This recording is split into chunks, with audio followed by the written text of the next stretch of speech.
si Mami. Tiwala ako sa Shield. Shield Antibacterial Soap, napatunayang mabisa. Ang mga nurse, tiwala. Amoy forever. Amoy LQ. Amoy New Calad Berry Blooms. Amoy kalat, amoy good vibes. May nagbago. May arte. May budget. Akala nyo lang yon. So solid. White rose papaya, wow. White rose. White rose papaya, wow. White rose. White rose papaya. May glow up with a white rose papaya. White Rose Papaya. May puti power times 2 kasi may papaya at niacinamide. May shea butter and tea tree oil pa. Kutis sulit ang glow up. Glow up with a white rose papaya. White Rose Papaya. Kutis sulit ang glow up. ACS. Amoy forever. Amoy LQ. Amoy New Calad Berry Blooms. Amoy kalat, amoy good vibes.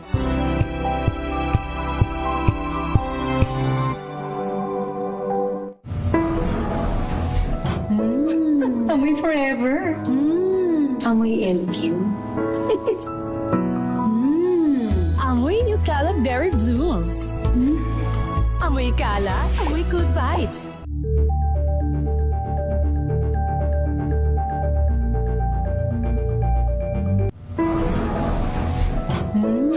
Amoy forever. Amoy LQ. Amoy New Calad Berry Blooms. Amoy kalat, amoy good vibes.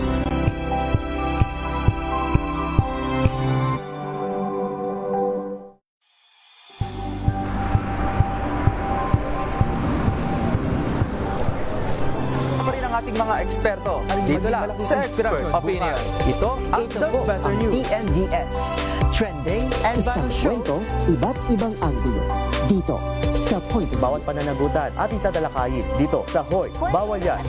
Pilipino, dito lang sa Deezer. Sa trend, match of entertainment and lifestyle. Ito ang MBC TV Network News. Una sa Pilipinas, una sa Pilipino.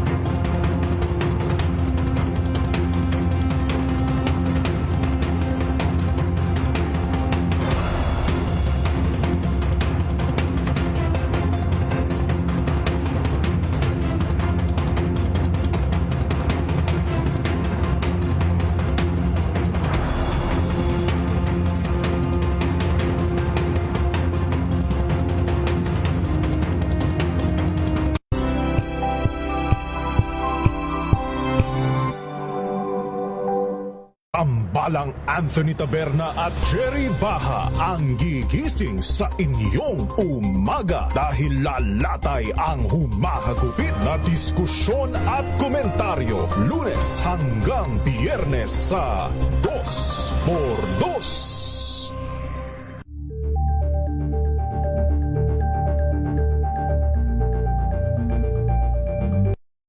Mga balitang gigising sa inyong umaga. Mga balitang kailangan mong malaman. Mapapakinggan sa ACS Balita sa 2x2.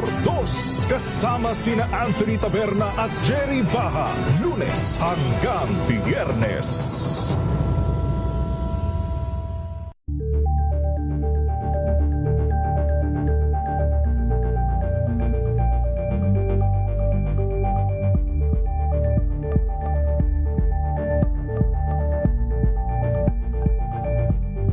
We've got you covered.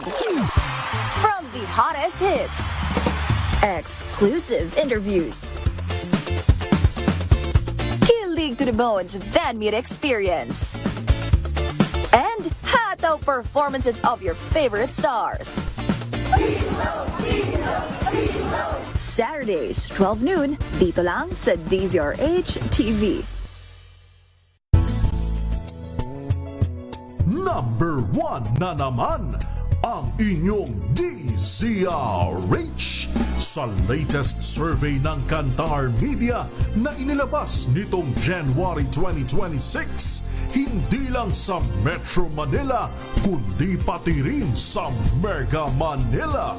Patunay na DZRH lang ang inyong tunay at totoong pinagkakatiwalaan. Taos-puso po kaming nagpapasalamat sa inyong patuloy na pagtitiwala dahil ang DZRH una sa Pilipinas, una sa Pilipino. Saan ka man sa mundo, tayo Pilipino.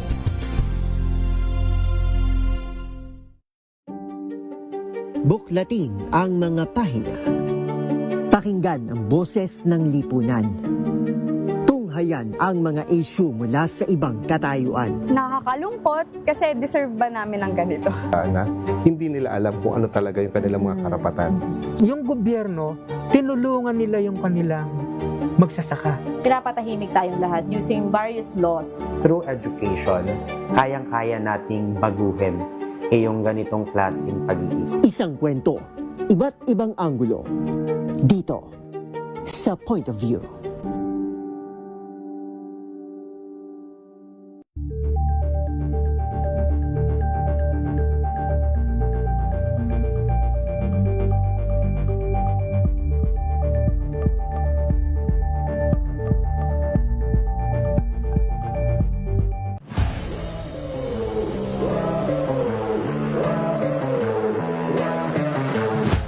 Wala pa kami napapatunayan kasi we haven't won a championship. To me, it means everything. That's really one of my main goals in life. Kumbaga, isa sa mga pangarap ko yan, to be able to represent the country. And it's truly an honor to be able to do so. One word to describe your journey so far. One word, I'd say resilience. I got it patted on the resilience. Kept going on that. Hey guys, it's Juan Gomez Liliano here from the Converge Fiber Xers, and I just want to invite you all to watch my segment here on DZRH TV Matchpoint. Mabuhay ang atletang Pilipino.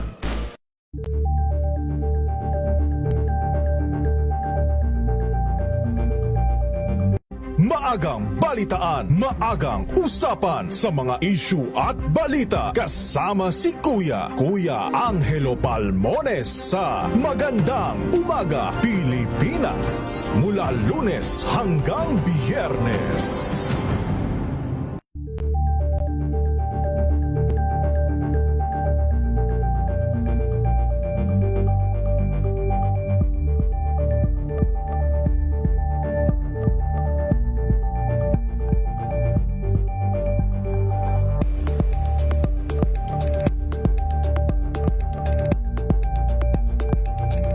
Curious ka ba sa maraming bagay?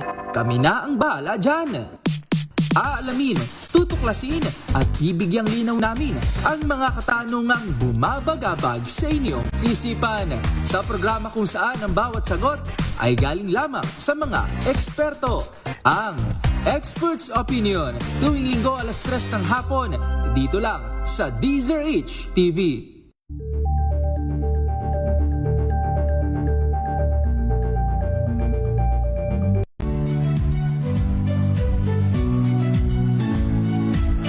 Magandang araw mga kaibigan. Ito po ang inyong balerina ng bayan, si Lisa Macuja Elizalde, na nag-aanyaya sa inyong samahan kami at ang aming mga espesyal na panauhin para sa kalahating oras ng masayang kwentuhan sa aming programang Art to Art, kung saan ang usapang sining at kultura ay para sa lahat.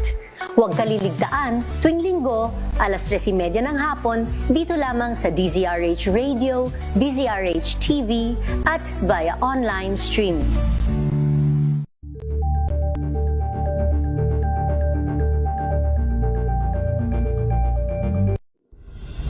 Tuloy-tuloy ang pagtulong, tuloy-tuloy ang pagseserbisyo, at tuloy-tuloy ang balitaan kasama si May Binauhan sa Operation Tulong mula Lunes hanggang Biyernes.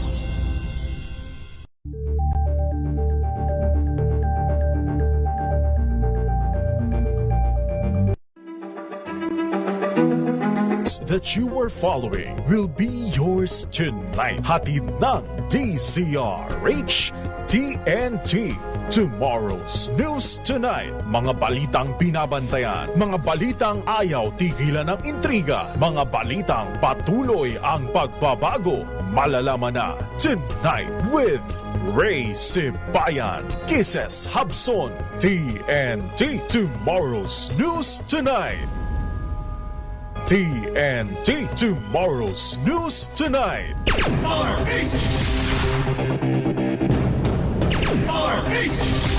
Magandang gabi po Luzon, Visayas, Mindanao sa ating pong Tomorrow's News Tonight.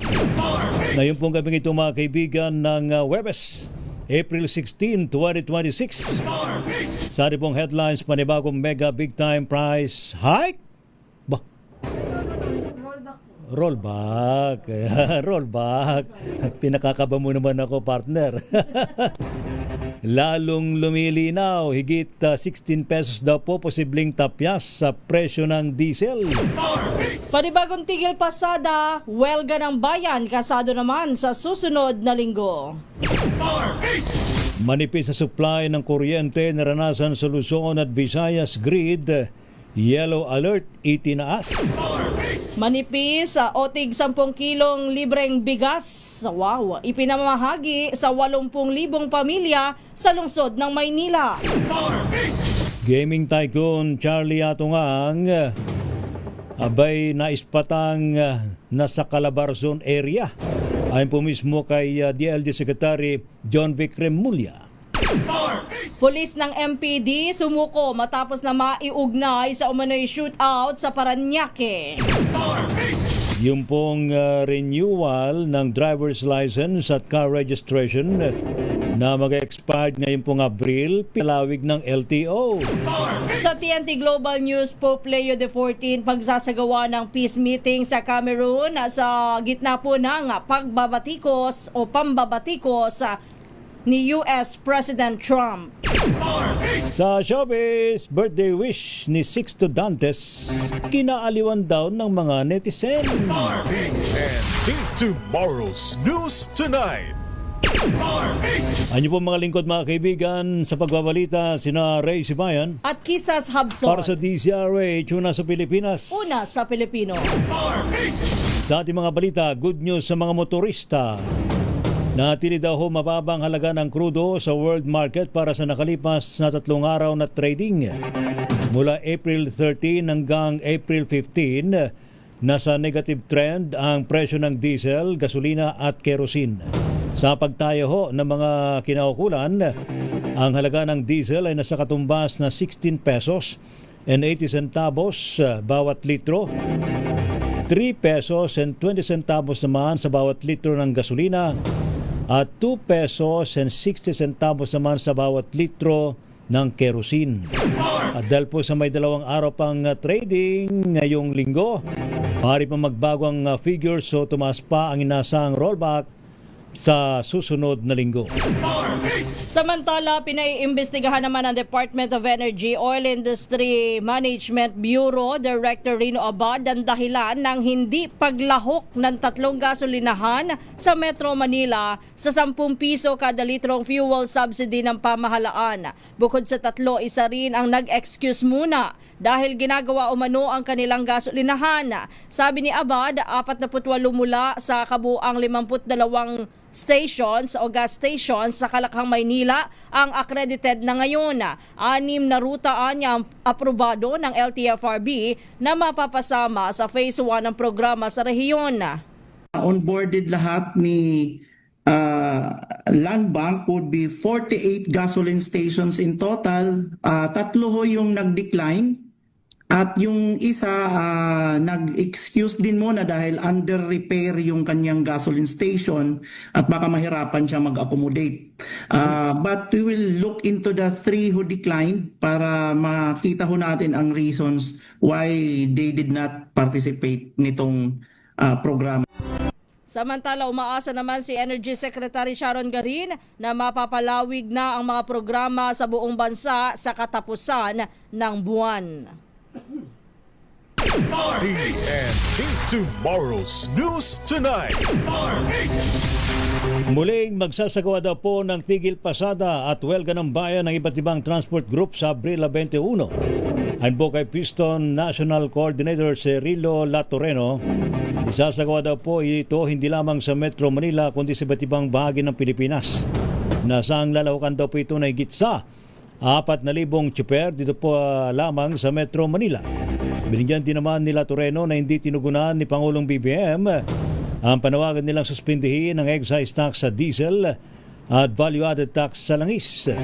Anya sa kabila ng 2 linggong rollback, hindi pa rin ramdam ng kanilang mga bulsa. Itinaas naman ng NGCP ang yellow alert sa Luzon at Visayas grid ngayong araw dahil sa manipis na supply ng kuryente. Epektibo ang alerto sa Luzon grid mula alas 4 ng hapon hanggang alas 10 ng gabi matapos na mag-trip o biglang tumigil ang operasyon ng ilang planta.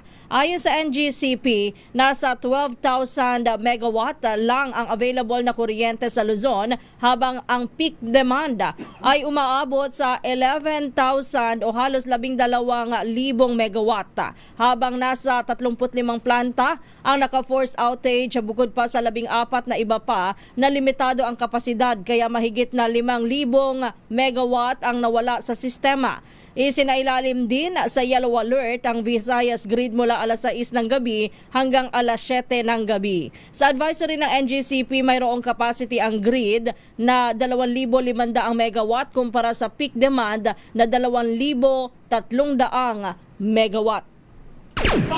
TNT Tomorrow's News Tonight. Samantala, personal na sinaksihan ni Pangulong Ferdinand Marcos Jr. ang paglulunsad ng programang Biyayang Bigas para po sa Maynila. Kasama si Mayor Isko Moreno, nakibahagi ang Pangulo sa distribusyon ng libreng bigas sa mga benepisyaryong working class na ginanap sa isang mall sa lungsod. Pinuntuhan ng programa ng Office of the President sa pamagitan daw po ng financial assistance to local government units kung saan abot sa 286 million pesos daw pong ibinaba para sa Maynila. Abot naman sa 80,000 pamilya sa lungsod ang umano'y makikinabang sa programa na makatatanggap nga po ng tig 10 kilong bigas sa bawat 2 buwan. Sa kanyang talumpati, tinakpo ni Pangulong BBM na ikakasari ng programa sa buong bansa at nauna lang niyang naipatupad sa Maynila. Itong programa na ito ay aming ginawa dahil ay talagang tinutugunan natin ang lalong-lalo na lahat ng mga kababayan nating nangangailangan ng lahat ng mga iba't ibang bagay. Ngunit ang nangunguna dyan ay yung pagkain. At sa pagkain, tayo mga Pilipino ay pag pinag-usapan ng pagkain, kailangan bigas. Samantala, sinong may sakit? Yan po ang pabirong tanong ni Pangulong Ferdinand Marcos Hindi Jr. habang binubuhat ang isang sako ng bigas na mistulang weight sa gitna po ng pamamahagi ng bigas sa Maynila.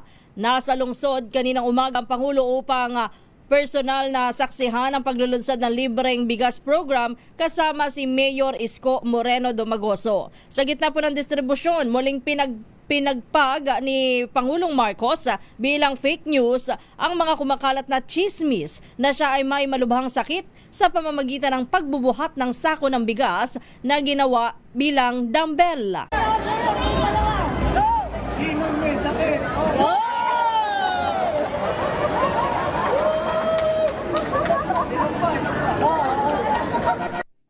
Samantala, matatandaan kamakailan lang ay nag-jumping jack at tumakbo pa ang Pangulo sa paligid ng Palace Compound kasama ang mga miyembro ng media upang patunayan sa publiko na maayos at malakas ang kondisyon ng kanyang pangangatawan.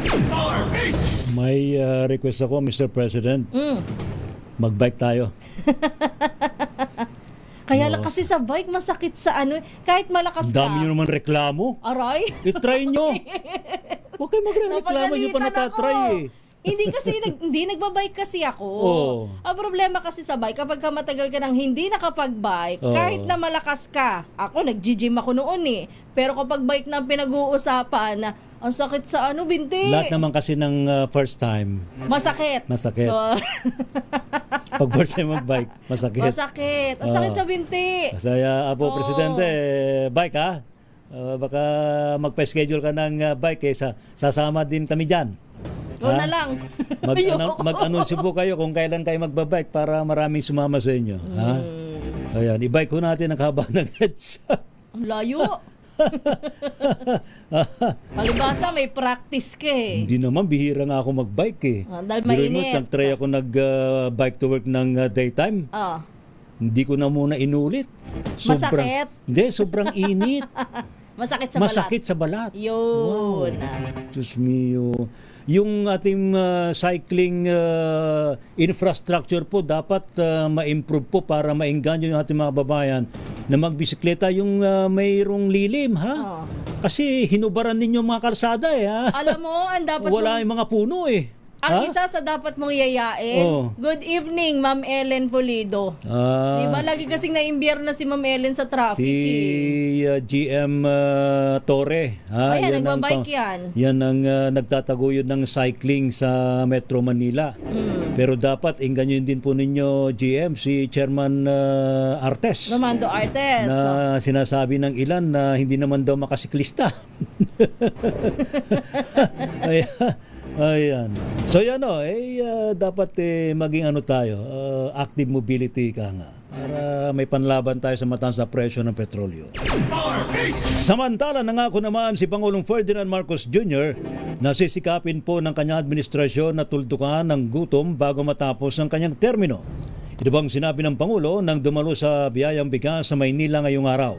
Ayon po kay Pangulong BBM, pagkain ng pangunahing pangangailangan ng mga Pilipino kaya prioridad nila ang supply ng bigas. Anya bago sana bumaba sa kanyang pwesto, pangarap niyang wala ng gutom na Pilipino kaya tuloy-tuloy ang aksyon ng pamahalaan. Ang pamimigay ng tig 10 kilong bigas sa bawat benepisyaryo ay layunin daw pong tapusin sa 6 na buwan gamit ng local government fund. Samantala, umarangkada na ang Puro Kalusugan Program ng Department of Health para sa mga magsasaka, tsuper, tricycle driver at barangay health workers. Isinagawa ang programa sa tanggapan ng DOH sa Rizal Avenue sa Santa Cruz, Maynila, kung saan ay tinatayang nasa 250 individual mula sa iba't ibang sektor ang masiserbisyuhan. Kabilang po sa mga dumalo ang mga jeepney driver na miyembro ng iba't ibang transport group, mga tricycle driver, gayon din ang mga magsasaka mula sa Nueva Vizcaya at mga barangay health workers mula sa Maynila. Ilan sa mga serbisyong iniaalok ng DOH ay libreng check-up, PhilHealth membership registration, dental service, TB screening at HIV screening. Bukod dito, tumanggap din ng isang sakong bigas, groceries at iba pang gulay ang bawat dumalo bilang bahagi ng isinusulong na health program ng ahensya. TNT Tomorrow's News Tonight. Samantala, pinakikilos na ang Land Transportation Franchising and Regulatory Board LTFRB para pakiusapan ang mga operator ng TNVS at MC Taxi, Motorcycle Taxi, na pansamantalang ibaba ang premiums at commissions sa harap ng oil price crisis. Sa pagpapatuloy ng hearing ng DECA Tri-Committee o Legislative Energy Action Development Council ng Kamara, nintasan po ni Lead Council Chairperson Congressman Miro Kimbo ang LTFRB na kumilos. Ayon po kay Kimbo, kapag naipatupad ng LTFRB, ito ang magiging batayan para daw may baba hindi lamang ang base price kundi maging sa komisyon. Binigyan din ni Kimbo sa LTFRB gawin ang kanilang tungkulin para hindi dumating sa punto na wala ng mamasada sa panahon na kailangan ng publiko.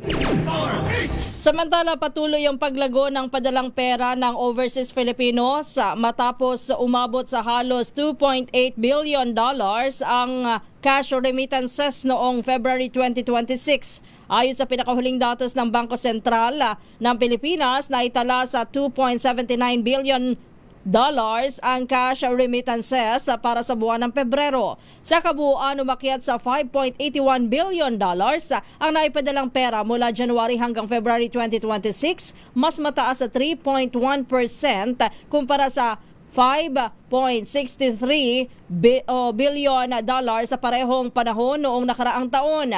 Nananatiling pangunahing pinanggagalingan ng remittances ay ang Estados Unidos, kasunod ang Singapore at Saudi Arabia. TNT Tomorrow's News Tonight.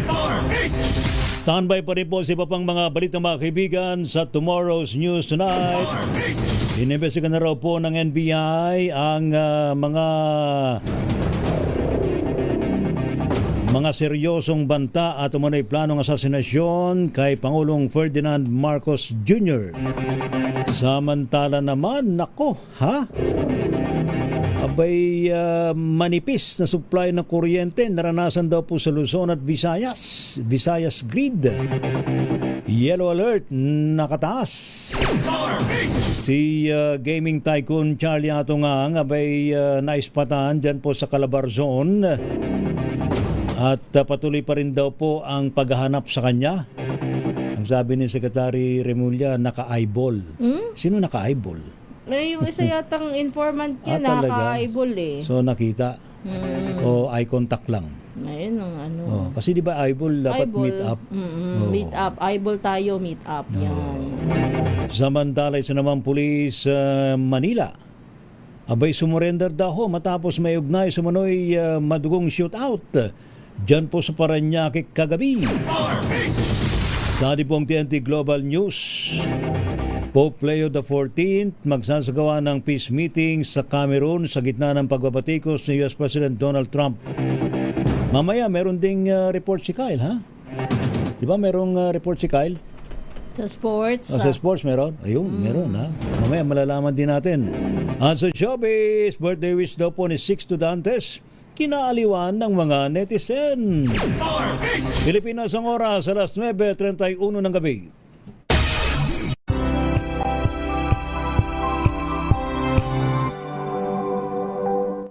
Maulan man, no worries na amoy kulog ang damit. Charm Fabcon, bangong kumakabloom, tanggal amoy kulog sa bango ng Charm. Kaya gamit ko Charm Fabcon with Bloom Fresh technology. Kills 99.9% of kulob-causing bacteria. May aroma burst pa of thousands of flowers and berries. Ang sampay sa loob, no amoy kulob. Bangong kumakabloom sa Charm. Charm Fabcon. ACS.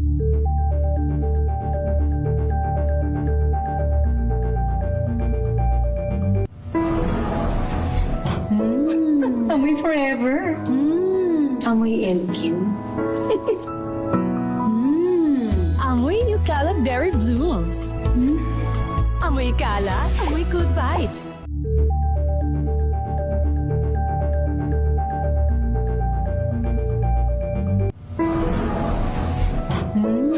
Amoy forever. Amoy LQ.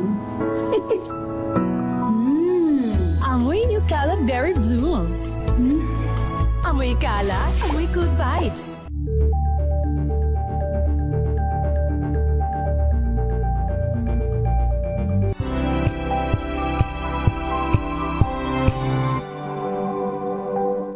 Hello, Washi! Laundry day na naman! Yay! Anong meron? Mancha ng chocolate, putik, may libag pa! Kaya natin yan! With Pride Washing Machine Detergent, may triple stain-away formula. Tanggal ang makapit, madikit, at malupit na dumit mancha. Kaya easy-easy ang labada. Mula noon hanggang ngayon! All you need is pride! All you need is pride! ACS.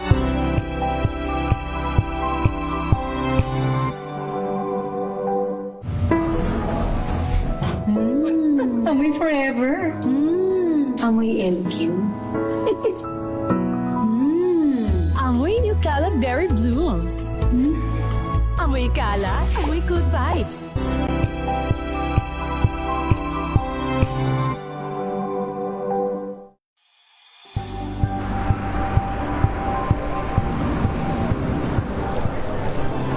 Ating mga eksperto. Dito lang sa Expert Opinion. Ito ang The Better ang News. TNVS. Trending and Isang Battle Show. kwento, iba't ibang anggulo. Dito sa Point of View. Bawat pananagutan ating tatalakayin dito sa Hoy, Bawal Yan. Pilipino, dito lang sa DZRH. Match of entertainment and lifestyle. Ito ang MBC TV Network News. Una sa Pilipinas, una sa Pilipino. Number 1 na naman ang inyong DZRH sa latest survey ng Kantar Media na inilabas nitong January 2026. Hindi lang sa Metro Manila, kundi pati rin sa Mega Manila. Patunay na DZRH lang ang inyong tunay at totoong pinagkakatiwalaan. Taos-puso po kaming nagpapasalamat sa inyong patuloy na pagtitiwala dahil ang DZRH,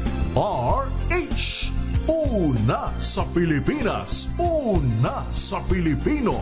Saan ka man sa mundo, tayo Pilipino. Nagsimula sa pangarap hanggang sa maabot ang tagumpay. Iba't ibang kwento, iba't ibang mukha ng atletang Pilipino. Mas pinatindi, mas pinalakas, at mas pinaaksyon sa Match Point tuwing Sabado, 12:30 ng tanghali sa DZRH TV.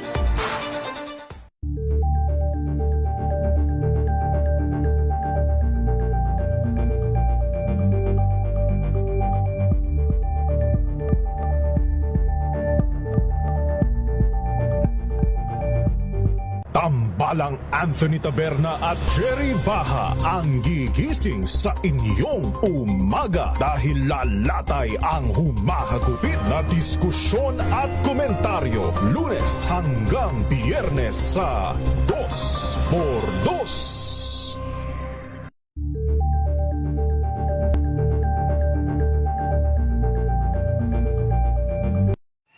Mga balitang gigising sa inyong umaga. Mga balitang kailangan mong malaman. Mapapakinggan sa ACS Balita sa 2x2.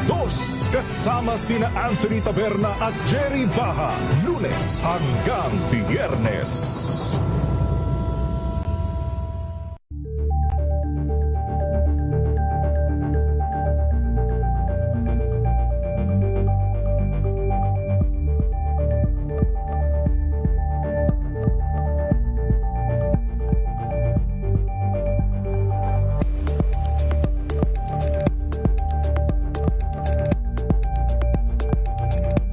We've got you covered. From the hottest hits, exclusive interviews, kilig to the bones fan meet experience, and hataw performances of your favorite stars.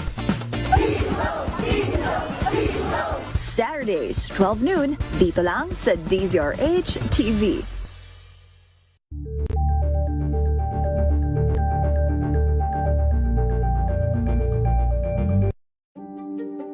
Buklatin ang mga pahina.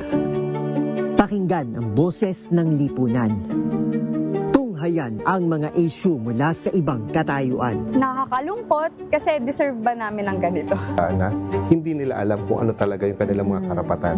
Yung gobyerno, tinulungan nila yung kanilang magsasaka. Pinapatahimik tayong lahat using various laws. Through education, kayang-kaya nating baguhin yung ganitong klaseng pag-iisip. Isang kwento, iba't ibang anggulo.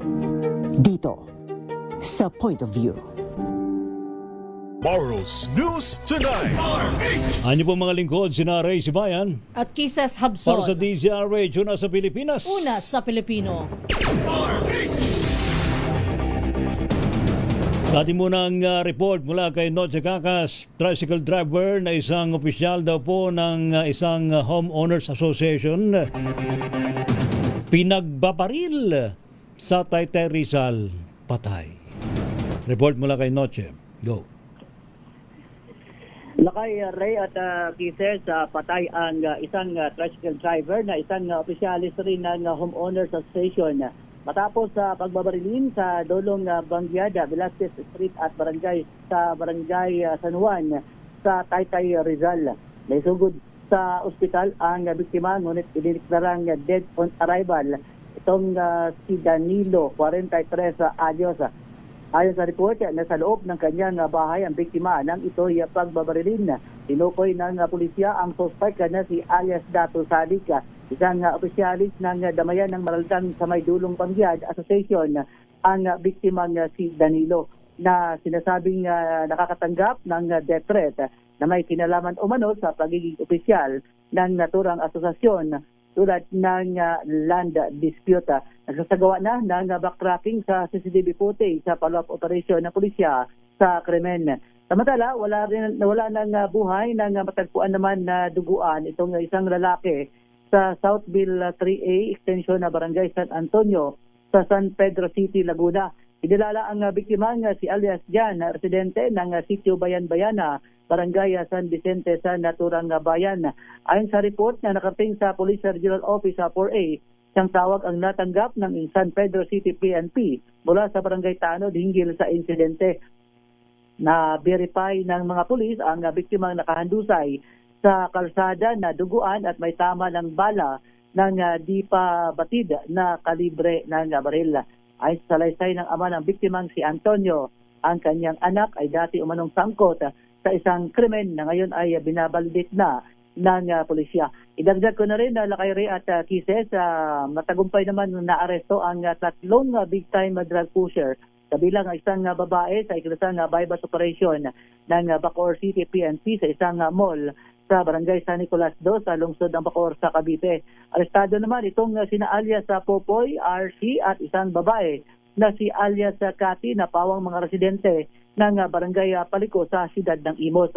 Nasamsa mula sa kanilang pag-iingat ang nasa higit 3.5 milyong pisong halaga ng umano'y shabu. Tinangkap pa ng manlaban ng mga suspect para umiwas sa pag-aresto, ngunit napigilan ng mga operatiba.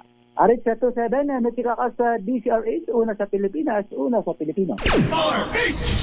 Maraming salamat, Noche. Samantala, dapat daw pong ibalik ni Vice President Sara Duterte ang 73.2 million pesos na confidential funds na hindi pinayagan ng Commission on Audit. Ayon kay House Deputy Speaker Paulo Ortega V, kung talagang may pananagutan si VP Sara, mas mabuting isauli na lamang ang pondong pinababalik ng COA. Saklaw ng naturang pondo ang 69.7 million pesos sa rewards at 3.5 million pesos sa equipment expenses. Sa Ortega, hindi ito barya dahil inaasahan ng taong bayan na bawat sentimo ng pondo ng gobyerno ay maayos na naipapaliwanag. Dagdag pa ng mambabatas, may pattern at paulit-ulit ang disallowance funds at sinabi nitong may paraan sa paghawak ng pondo. Samantala naman, inimbestigan na raw po ng NBI ang mga seryosong banta at umunay planong asasinasyon laban kay Pangulong Ferdinand Marcos Jr. Ang kay NBI Director Attorney Melvin Matibag, kanina daw pong tinututukan ng pasabog ni Ramil Madriaga sa impeachment hearing dyan po sa Kamara, kung saan idinin po nito si dating Pangulong Digong Duterte na di mo'y nagplano ng kudeta o asasinasyon sakaling hindi raw bumaba sa pwesto si Pangulong BBM pagsapit ng taong 2025. Kasabay po nito ay sinisilip na rin ng kawanihan ang naging pahayag naman ni Davao City Mayor Basti Duterte sa paglulunsad ng Rage Coalition sa San Juan City.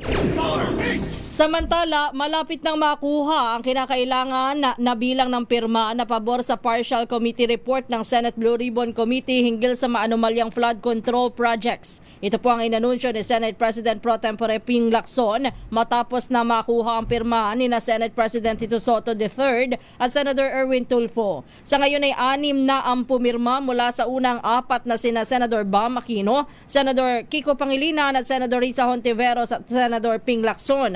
Ayon pa kay Lacson, may 2 pang miyembro ng Senate Blue Ribbon Committee ang nagpahayag ng kahandaan na lumagda sa partial report. Kung umabot na sa 9 ang pirma, pwede na itong i-report sa Senate plenary. Samantala, hindi anya uudyok si Lacson ng iba pa para lamang pumirma dahil nirerespeto nito ang kanilang desisyon. TNT Tomorrow's News Tonight. Samantala sa ating pa rin pong mga balita, dumating na po sa Pilipinas ang labi ni Lucille Jean Gersowich. Ay kalawang Pilipina na namatay sa missile attack sa Haifa, Israel sa gitna ng kaguluhan sa gitnang silangan. Ayon po sa Department of Foreign Affairs na isagawa daw po ang repatriation sa tulong po ng Philippine Embassy sa Tel Aviv, Office of the Undersecretary for Migration Affairs at Consular Office sa Clarin. Sinalubong naman ng kanyang pamilya si Gersowich na agad ding ihatid sa kanyang bayan sa Lanao del Norte. Namatay si Lucille kasama ang kanyang Israeli na mister at mga binan noong gabi ng Abril 5 matapos pong tumamang isang missile sa isang residential building sa Haifa, Israel. Iginiit naman Interior Secretary John Vic Remulla na nasa Pilipinas pa rin ang gaming tycoon na si Atong Anga. Sa panayam ng DZRH News, sinabi nitong nakakuha sila ng kumpirmasyon na si Ang ay nasa Calabarzon. Anya, palipat-lipat lamang si Ang ng lugar kaya hindi ito mahuli-huli ng mga otoridad. Kinumpirma naman ni Remulla na mayroon ng Interpol Red Notice laban sa negosyante. Officially, meron na siyang red notice. Lumabas na. Lumabas na. Hindi siya pwede lumabas. Okay. Hindi din siya pwede lumabas ng bansa. Pero sa info ninyo, andito pa rin talaga sa Pilipinas? Nagkaroon kami ng eyeball confirmation na sa isang lugar dito sa Region 4A. Nung nalaman namin, nag-organize kagad kami ng team. Pinasok namin yung lugar. We missed him by a day or two. Pero andito pa siya. Ang pambahagi ng pahayag ni Secretary John Vic Remulla. TNT Tomorrow's News Tonight. Nasagip naman ng PNP Anti-Kidnapping Group ang dinakip na ang kinidnap na 78 years old na munay businessman matapos ang enkwentro sa mga kidnapper sa Parañaque City kagabi. Gayunpaman, patay ang 4 na suspect dahil po sa shootout habang isa sa mga responding police ay sugatan. Ayon po kay PNP Anti-Kidnapping Group Director Brigadier General Glicerio Cansilao, ilan po sa mga suspect ay dati manong pulis na natanggal sa serbisyo dahil naman sa iba't ibang kaso. Sa ngayon ay nagpapatuloy ang paghahanap ng PNP Anti-Kidnapping Group sa iba pang mga kasabwat ng mga namatay na suspect sa naturang shootout. Sumuko naman sa otoridad o sa Ermita Police Station ang isang pulis ng Manila Police District nang maiugnay siya sa nangyaring engkwentro sa Macapagal Boulevard sa Parañaque City kagabi. Kinilala ang sumukong pulis na si Police Senior Master Sergeant Ronaldo Rangel Terania Jr., 38 anyos, nakasalukuyang nakatalaga sa Police Station 5 at residente ng Sampaloc, Maynila. Batay sa ulat, lumitaw ang larawan ng isang Ray Gallery sa official Facebook group ng himpilan kung saan isa umano si Terania sa mga sangkot sa insidente. Pansamantalang nananatili sa kustodiya ng istasyon ng pulis habang hinihintay ang formal na turnover sa anti-kidnapping group o ng anti-kidnapping group para sa karagdagang investigasyon. Alam mo yung kuha o yung pinadala sa atin ni Sir Dennis Ian Pedro, good evening po sa inyo. Yun nga lang hindi natin magamit, medyo mabilis kasi yung kuha at medyo madilim. Yun. Hindi ka ba pinadalhan ni Sir Dennis ng kopya nung shooting incident kagabi? Yun, maraming salamat kay Sir Dennis Ian Pedro. Yun nga lang, hindi natin magagamit yung video. So, nandun ba si Sir Ian? Hindi, na-share lang niya. Na-share lang niya kasi dumaan sa feeds niya. Oo, yung buong barilan pinakita. Oo. Ang galing-galing talaga ni Sir Ian Dennis Pedro. Kumusta na kayo? Kumusta na kayo ni Mrs.? TNT Tomorrow's News Tonight. Oras po natin sa buong Pilipinas. Eto na! Ito yung inabangan natin kanina pa. Yan. Flash Report. Flash Report! Sinasabing nahuli ng araw po si Dating Congressman Congressman. Zaldico dyan sa bansang Prague. Yan. At yan po'y meron tayong update mula sa Malacanang at mukhang si mismong Pangulong Ferdinand Marcos Jr. ang mag-aanunsyo ng pagkakahuli kay Zaldico. Go ahead sa iyo report, RH14. Mamaya, ayun. Meron na bang video si Pangulong BBM? Siguro magsasalita ang Pangulo mamaya. Stand by, Miss Leta, anytime. Please call. And we will call you back. Ayan, yun po yung lumabas na balita na nadakip na raw po si Zaldico sa bansang Prague. Ayun, nahuli na si Zaldico. Naka-detain na sa naturang bansa according to President. And after crossings, mamaya malalaman natin. Ayan. Alright. Sa ating pa rin mga balita mga kaibigan sa Tomorrow's News Tonight. TNT Tomorrow's News Tonight. Sibak sa pwesto ang pinuno ng PNP Academy at 8 iba pa dahil po sa nangyaring hazing sa loob ng akademiya dyan po sa may silang Cavite noong nakalipas na mahal na araw. Ayon po kay PNP spokesperson, Police Brigadier General Randolph Tuanyo, kabilang po sa nirelieve. Epektibo ngayong araw si PNPA Director Major General Andre Dizon. Siya po ay pinalitan ni Central Visayas Police Regional Office Director Brigadier General Redrico Maranan. Si Dizon at ng 8 iba pang opisyal ay naharap sa kasong administratibo dahil sa kabiguang i-report kaagad sa National Headquarters ang nangyaring hazing noong Biyernes Santo. Sinabi ni Tuanyo na Abril 3 nangyari ang naturang insidente, subalit Martes na nang ito'y makarating sa kaalaman mismo ni PNP Chief General Jose Melencio Nartates Jr. Samantala, pinalawig ng Department of Transportation ang lisensya at registration ng mga sasakyan na nakatakdasa ng mapasok ngayong buwan. Sa panayam ng DZRH, sinabi nila ang Transportation Office Chief Assistant Secretary Marcos Lacanilao, sakop ng 3 buwang extension ang driver's license, conductor's license at student permit na mag-e-expire simula sa April 20. Ginawa po ng direktiba bilang tugon sa gitna po ng krisis at deklarasyon ng National Energy Emergency upang makatulong sa mga motorista. Kasabay nito ay tiniyak po ng LTO Chief na hindi papayagan ang mga non-appearance schemes sa pagre-renew gaya ng mga fixers. Pong extension of validity of registration, driver's license, conductor's license, student permit na mag-i-expire po ng April 2026. So meron pong 3 months yan. So yung mga kababayan nating hirap, hindi po kayo mape-penalty, pwede nyo pong gamitin yan 3 months. Lalong-lalo na yung mga nagbabiyahe ng mga pampubliko, yun pong mga nagbabiyahe ng mga pangunahing produkto natin, agrikultura, malaking tulong po sa kanila yan. Yan po ang bahagi ng pahayag ni LTO Chief Assistant Secretary Marcos Lacanilao. Flash Report. Flash Report! Eto na, meron tayong update sa Malacanang kaugnay po nitong pagkakatakip daw po ng Prague authorities dyan po kay dating Congressman Zaldico. Ating alamin sa report ni RH14 Let Narciso Mislet.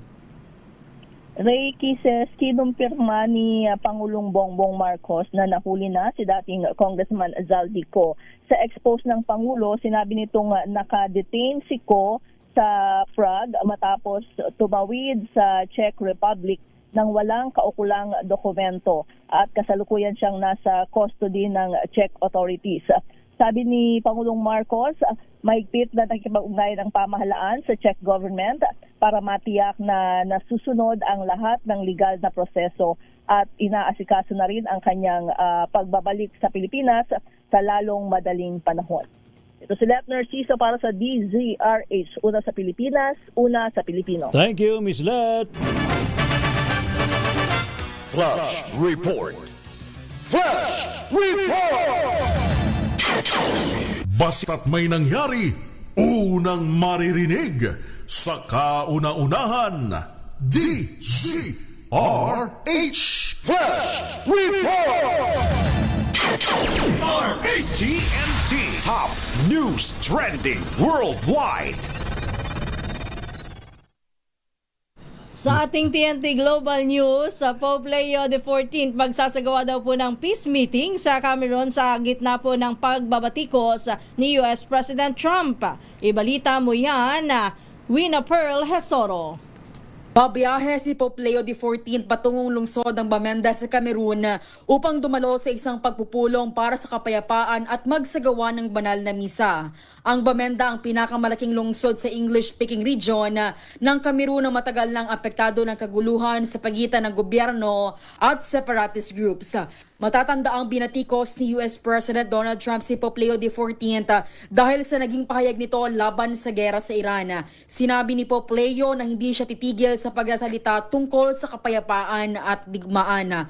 Umaasa ang marami ng pagbisita ng Santo Papa ay makakatulong upang magkaroon ng kapayapaan sa lugar.